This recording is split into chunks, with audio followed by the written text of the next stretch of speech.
private na padali nyo i-accredit, especially sa no balance billing. Sir, meron ho tayo mga level 1 hospitals na binigyan ng IRM.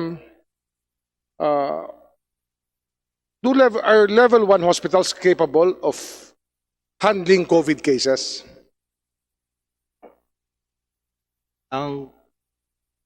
Hindi po ganun ang pagkakadesign.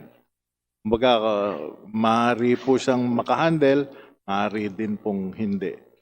Meaning to say, pag hindi lang ubo, nahihirapan na yung tao, hindi naman kaya ng level 1 hospital yung COVID, tama? Tama po yun. Nire-refer po siya sa level 3. Bakit ho tayo nagbigay ng IRM sa level 1 hospitals? Opo. Gaya po nung napaliwanag doon sa purpose po ng ating IRM, siya po ay inihanda para sa magiging epekto ng COVID sa kabuuan ng health system. Yan po ay designed para mabigyan ng pondo ang lahat ng klaseng pasilidad sa panahon na hindi pa alam kung ano po ang magiging epekto sa individual hospital Ngayon, o pasilidad. Hanggang ngayon po, alam na natin ang epekto ng COVID, masasabi na natin na hindi kaya ng level 1 hospital ang COVID. Pwede ba ho natin bawiin ang binigay natin advance sa level 1 hospitals para ibalik na yan sa pondo ng PhilHealth? Yung pong sa katunayan po, Mr. Chair, maraming salamat po. Nung pong napansin na namin na ang incidence ng COVID, medyo pinalitan po namin yung polisidad at dinirekta namin ang linkage o connection doon sa mga actual cases po ng COVID. Which is not in the level 1 hospital. Alam na natin yon. Wala sa level 1 hospital ang COVID treatment. Maliwanag po yon. Opo. Ngayon, Mr. De Jesus, nung ako po yung naging gobernador ng Cavite, meron po isang lumalapit sa akin na abogado. Ang kanyang sinasabi, kung pwede i-manage niya o nila, ng grupo niya, yung level 1 hospitals ng aming lalawigan.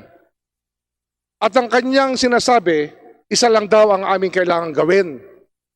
I-assign lang namin ang PhilHealth collection para sa hospital na yon sa kanilang management corporation. Aware ba kayo sa ganitong mga grupo? Ang pagkakatanda... Yes or no po? Aware ba kayo na may mga management companies na pumapasok sa government hospitals para i-manage ito at ina-assign ang kanilang PhilHealth collection? Ay, hindi ko po, wala po akong personal na knowledge diyan na kung mayroon po akong mga kasamahan dito na nakakaalam. Sino ho kaya nakakaalam yan? Pakiulit po, sorry po. Sino po sa mga kasama nyo ang nakakaalam sa modus operandi ng mga management companies na pumapasok sa government hospitals? Mr. Pargas, alam nyo ba yan o hindi? Hindi po. Wala ba sa inyong may alam sa PhilHealth na mga kumpanya na nagmamanage ng government hospitals tapos naka-assign ang PhilHealth collection ng government hospital? Mr. Limsiaco? Mr. Chair, Your Honor, hindi po. Wala po akong alam. Mr. Aragona? Sa legal ba? Walang Attorney De Rosario? Yes. Thank you, Mr. Chairman. There was a hospital in Candon, Ilocos Sur that implemented that kind of arrangement. The building is owned by the government, but the management is by the private. But when we checked, the license, the DOH license is government. So we imposed the no balance billing policy to them, being the government. But they are resisting since they are claiming that they are not actually government, but they only have this arrangement with the city, Your Honor, Mr. Chair. Yung sa Kandon lang alam nyo, wala kayong alam na ibang management company na nag-take over ng government level 1 hospital?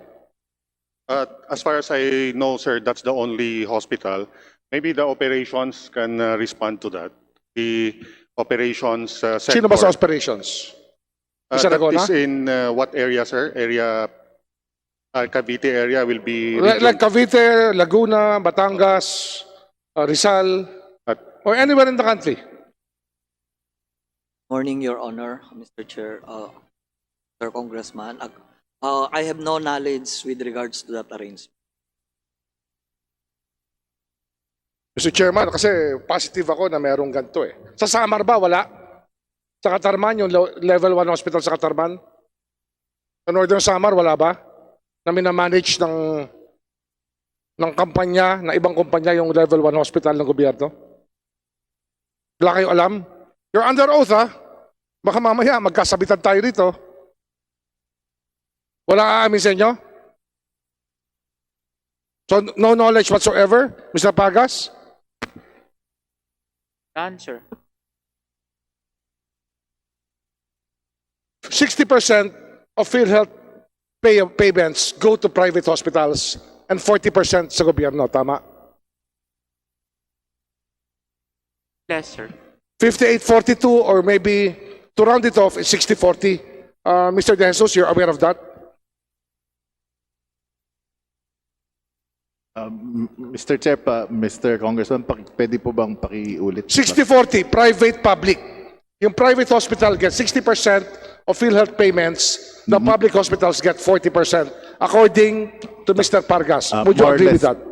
Tama po yan, more or less. Ngayon, ang tanong ko sa inyo, bakit po napakahirap magpa-accredit ang government hospital sa PhilHealth, samantalang ang private napakadali nyo i-accredit? Mr. De Jesus. Hindi po ako aware doon sa hirap na nabanggit ninyo. Do we have the head of accreditation? Do we have? Sino po? Senior Manager Riza Herrera po. Mr. Herrera is recognized. Can you please shed light on the question of the Honorable Remulla? Bakit daw ho mas mahirap magpa-accredit ang mga government hospitals kung ikukumpara sa private? Ganon.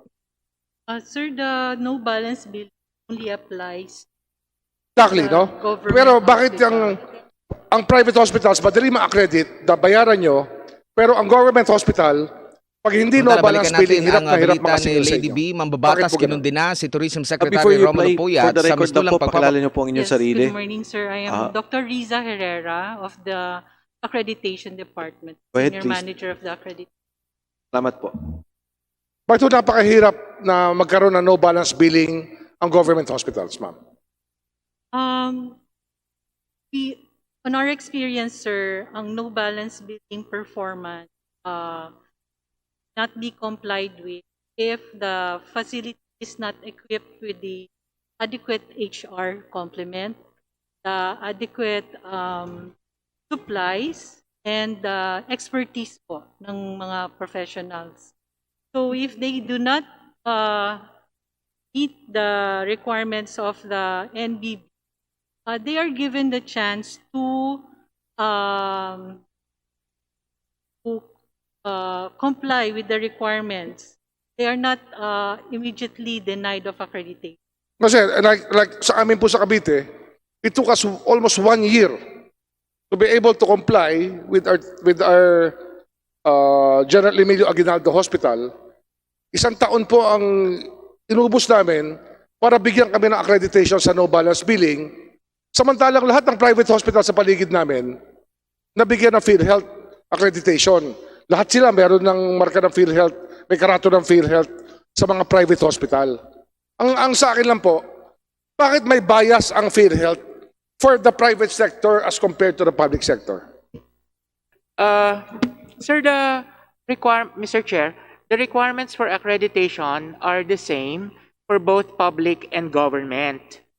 However, kasama po kasi sa minomonitor, sir, again, yung pong requirements for accreditation for a public and a private, Pareho lang po.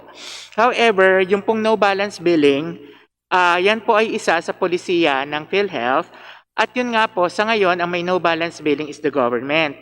So yun pong compliance with the no balance billing is being monitored. Ngayon, kung hindi po nakaka-comply with the no balance billing ang isang ospital, yan po ay dumadaan doon sa tinatawag naming monitoring process, sinusulatan ang Okay, ospital. sige na, Honorable sige na. Remulla. Naintindihan ko na yan. No? Mabilis lang ho na singit. Di ba ho pagka nagsobra ng singil yung public hospital, yung ibinayad na pera, papasok din ho dun sa pondo ng public hospital. Tama po ba? Yes, Mr. Chair. So, ibig sabihin, wala namang kinita yun. Sa bulsa ng gobyerno, PhilHealth, pumunta rin dun sa... Kasi ano nga, Yes. Mr. Chairman, yun nga yung punto ko eh. Bakit may bias kayo para sa private hospitals as compared to public hospitals when the public hospitals are more part of the health system na binabayaran na ng gobyerno? Bakit kailangan yung private ang inyong paboran? Again, Mr. Chair, pareho lang po yung requirements natin for public and private when it comes to accreditation. Only yung compliance po, kung halimbawa ang issue yung no balance billing, yung compliance po yung nagiging issue na kung saan, kung hindi po nakaka-comply, not only for no balance, for any other rules na hindi po nakaka-comply yung isang ospital, maaari po siyang grounds for denial of accreditation. Yun pong sa no balance billing, sir, yun pong mga non-compliance doon, halimbawa, ang isang pasyente, Teka, humahaba ka. Sandali. Pagka hindi kasama sa no balance billing, mag-a-apply ba yung case rate pag hindi nakakomply yung public hospital? Sorry, Mr. Pagka hindi nakakomply yung public hospital sa no balance billing, babayaran nyo ba ng case rate yung public hospital? Yes, Mr. Chair. Case rate pa rin ang bayad nyo? Yes. Kahit hindi siya nakakomply sa no balance billing? Yes, Mr. And then, kung meron pong mga nagastos, yung pasyente sa labas, bumili ng gamot, then ang magre-reimburse po sa kanya is yung ospital. Kailan naging policy yan? We'll have to check lang po, Mr. That's a new policy. Is that not a new policy? No, the policy of the It doesn't work that way. You never treated the public hospitals in the same light. Dinideny nyo yung claim ng public hospitals, but you always pay the private hospitals easily. Mr. Chair, Napakadali, Mr. I think In the support- Honorable Saga wants to remark on something. ako, Mr. Chair, Sandali. okay. Malinaw naman eh. When it comes to case rate, whether public or private hospital, we have the same case rate. Yes or no? yes, Mr. Chair. Okay. The only difference is that sa public hospital, no balance billing. Halimbawa, sa cesarean, ang bayad nyo is 25,000 case rate. Tama ba yung 25,000? 19,000, Mr. O 19,000. Yung 19,000, basta cesarean, public or private, 19,000 ang inyong ibabayad as case rate. Yes, Mr. Sa public hospital naman, basta cesarean, 19,000, kahit na magkaroon ng komplikasyon at inabot ng isang buwan, sa public hospital, 19,000 pa rin ang inyong ibabayad. Yes, Mr. Yes. Samantalang sa private, abutin ng 10 araw, ibibil ng private ang lahat ng billing na po pwede, kaya yung case rate na binabayad nyo ay kulang na kulang sa ibabayad ng pasyente. Mr. Chair, let me clarify, the no balance billing in the government Hindi is nga sa only private eh. Apo. Ang sinasabi natin sa private, Yes, sir. pag sa Yes, Mr. Chair. private, case rate, 19,000 cesarean, pag inabot ng 1,000,000, yung balanse, babayaran ng pasyente. Tama o hindi? Yes, Mr. Chair. Okay. That's the clarification. Pagkatapos, ang sabi nyo nga, yung no balance billing, mga public hospital na naniningil out of the pocket ng mga pasyente o ng kanilang mga relative, dapat isuspend nyo ang PhilHealth accreditation. Yung nagbabiolate ng no balance billing. Yun, sir, hindi pwede tayo ng tango. Yes, Mr. Chair. Yes. Pagkatapos, meron din kayong policy ngayon na wala na munang suspension ng mga nagbabiolate sapagkat meron tayong pandemya. Tama o hindi? Accreditation po ngayon. Yes, Mr. Chair. So, pagka nag-violate ng no balance billing, babayaran nyo, pero after that, suspend nyo, di ba? Inaalis nyo na yung privilege ng public hospital. Yun pong pagsususpend, actually po, it goes through the process. Pag halimbawa po may mga... Hindi na, mahaba na yon. Yes or no lang. Sinususpend nyo pagkatapos, di ba? Meron po. Okay, tama na. Haba mo magpaliwanag eh. Sino ang nag-identify ng IRM beneficiaries na lumabas sa listahan nyo? Is it the whole executive committee? Is it you, Mr. Pargas? Is it Mr. De Jesus? Sino nag-identify ng beneficiaries? The hospitals you mean? The Yung hospitals ng IRM, ng beneficiaries ng IRM. Accredited facilities. Hindi, kasi hindi naman lahat na accredited, binigyan nyo ng IRM. Binigyan nyo ba lahat ng accredited facility? Lahat po sila ay RM, pero yung nabigyan lang po, yung nag-apply. So yung Lahat nag-apply po may lang ang computation. nabigyan nyo. Kaya nung nag-apply ang Bron Avitum, binigyan nyo na 45 million. Nung nag-apply yung ibang hospital, pwede hindi nyo rin nabigyan. Sinasabi nyo, naubos na. Mr. Chair, gaya po na nabang nung una po, lahat po nung mag-a-apply nakasama sa listahan ay mabibigyan. However, nagkaroon nga po ng pagbabago sa pulisiya na dapat ay kung sino yung may mga COVID na pasyente at mayroong report na kailangan bago po mabigyan. Oh, sabi nyo sa polisiya nagbago, pero bakit yung Bron Avitum nabigyan nyo? Hindi naman sila nagmamanage ng COVID. Maaari pong sila ay nabigyan nung una pa bago pa po nagkaroon ng pagbabago sa polisiya. O ngayon, nagbago ang polisiya. Pwede nyo bang i-withdraw yung perang yon sa mga institution na binigyan nyo? Meron po tayong, Mr. Chair, meron po tayong tinatawag na liquidation process. Ano? Meron po tayong tinatawag na liquidation process. Bari mo nga yung maskara mo para magkaintindihan tayo. Sure. Meron Meron po kayong tayong- liquidation process. Meron Hindi, po. tinatanong ko lang, IRM, policy, COVID only. Tapos binigyan nyo yung non-COVID institutions, sabihin like Bron Avitum. Can you get the 45 million back or not? Mr. De Jesus. Maraming salamat po, Mr. Chair, Mr. Congressman. Siguro magdadagdag lang po ako doon sa posibleng sagot sa katanungan ninyo.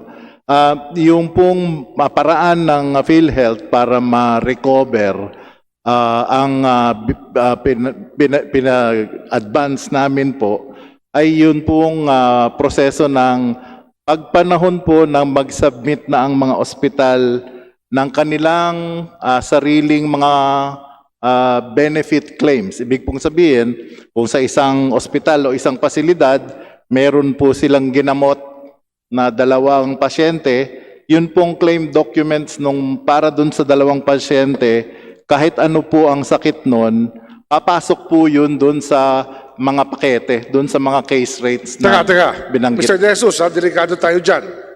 Kasi yung ating pinag-uusapan dito, yung IRM, in advance nyo yan for COVID. Binigay nyo ngayon sa Bron Avitum na hindi naman COVID. Ang tinatanong ko sa inyo, since ang policy natin talaga ay dapat sa COVID lang yan, hindi pwede nyo bang bawiin yan sa Bron Avitum? At sabihin nyo, nagkamali kayo, dalang policy, binago na at hindi sila kasama sa COVID covered facility.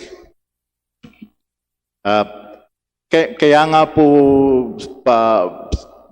paulit-ulit lang po naming sasabihin na nung una pong dinesign ang programa ng IRM, the manner by which na kinompute po ang allowable limits, yan po ay base sa isang quarter o 90 araw na average claims noong buong taon ng 2019 kada facility. Yan po ay mula level 3. Papa natin eh. Hindi po. Tinatanong ko lang sa'yo kung pwede nyo bawiin. Yes or no? Yes po, binabawi po namin yan by way of liquidation. Yan po ang sinasabi. Ibig sabihin, technical malversation po yan. It was meant to be for COVID patients, binigay nyo sa non-COVID, so public fund was used for a public purpose, but not the intended purpose.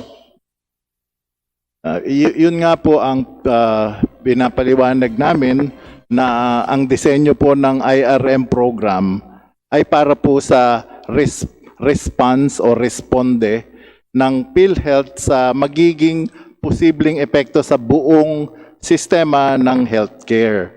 Hindi lamang po yan para sa pagtrato or para sa paggamot ng mga pasyente na apektado ng COVID. Okay. Epekto po ng epidemya. Pwede tayo riyan. Attorney De Jesus? Hindi po. Dr. De Jesus? Hindi rin po. Okay, Mr. De Jesus, nililinaw lang natin. Yung policy nyo sa COVID, IRM, pwedeng gamitin ng healthcare institution to claim even benefits arising from non-COVID cases. Tama po. O, tama. So sa madaling sabi, sa ngayon, ang policy nyo ay basta binigyan nyo ang isang public or private hospital, kahit na sila ay walang ginamot na COVID patient, pwede nilang i-charge sa IRM. Tama po. O, Yan tama, okay. Yan po ang Sa madaling pagkakadesign. sabi, nakikita natin kung ganong karami ang COVID cases na tumataas. Pwede bang baguhin nyo ang policy na yung binigay nyong IRM, pwedeng gamitin lamang sa mga COVID cases? Pwede po namin gawin yan. Pwedeng gawin niya kasi kanina nalilito kami. You want to address not only the COVID cases but even the emergency cases. Pero ang tanong ko, isang pasyente may sakit sa puso, na-confine ng 3 araw, hindi nakapag-test, entitled ba siya sa COVID rate mo? Kung pagbabasihan po ay yung programa, No, wag na yung programa, yung ruling nyo na, yung circular nyo. Heart patient na confine sa ospital, hindi na test, namatay. Magbabayad ba kayo ng expenses? yung pong kung paano siya ginamot, yun po ang papatakan niya na Papasok ba siya sa IRM sa inyong COVID case? kung hindi pa po napapalitan ang aming polisidad, covered po ang kumbaga papatakan na In other words, Okay. Follow up lamang. Meron kayong Circular 2020-009. Ang nakalagay dito, kinakailangan code na bago mag-apply itong ruling nyo. Tama ba? Mari po bang Ito, circular. Sir Jesus, in addition to the point na sinasabi ni Congressman Barsaga, I have here your minutes. Ang minutes nyo rin, nakalagay COVID. Si BM Mercado pa yung nag-point that this should be the biggest hospitals handling COVID patients, other hospitals handling COVID patients, and those facilities that are preparing to cater to COVID patients. Nowhere in these minutes and the circular na sinasabing pwedeng iba. May I return the Mr. Chairman, Gusto the Honorable... ko lang linawin. in other kasi words, Mr. Chairman, naguguluhan ako sir, sa mga sandali sagot. lang, Pidino. In other words, pinanindigan nyo na yung IRM, pwede nyo bigay kung kasino nyo gustong bigyan kahit hindi COVID-related. Kaya na sinasabi nyo. Yun po ang pagkakadesign. So, Tama po yan. sinasabi nyo na yung pera ng taong bayan, bahala kayo mag-dispense. Kahit ano pang patakaran, kayo gumagawa ng patakaran kung ano gusto nyo masusunod. Yun ang sinasabi nyo. Hindi naman po. Okay, thank you, Mr. Chairman. Mukhang ganun nga ang lumalabas. Kung trip nilang bigyan, bibigyan nila kahit na violative kasi they're in the business of dispensing money and not taking care of the actuarial situation of PhilHealth. Mr. Aragona, tama ba yon? Mr. Chair. Sino yung actuary? Yes. Mr. our Tiago, actuary, Ms. tama ba yon? Yes, Mr. Chair, Mr. Congressman. Yes po, pero because this will be liquidated by claims po. So it is within the budget naman po ng In summation lang, Mr. Pero, Chairman, but the point that I'm making here is, Mr. Chairman, support lang sa sinabi ni Congressman na Remulla. yung insurance, ito lang. Yung Okay, insurance sige, Mr. companies kasi, yung mga private insurance companies, they're in the business of denying claims. Deny first, then ask questions later when they appeal. Ang PhilHealth naman, sige, bigay natin ng bigayan. Hindi naman natin pera yan eh. Kumikita yung mga kaibigan natin, kaya bigay natin doon. Gano'n ba yun, Attorney Del Rosario?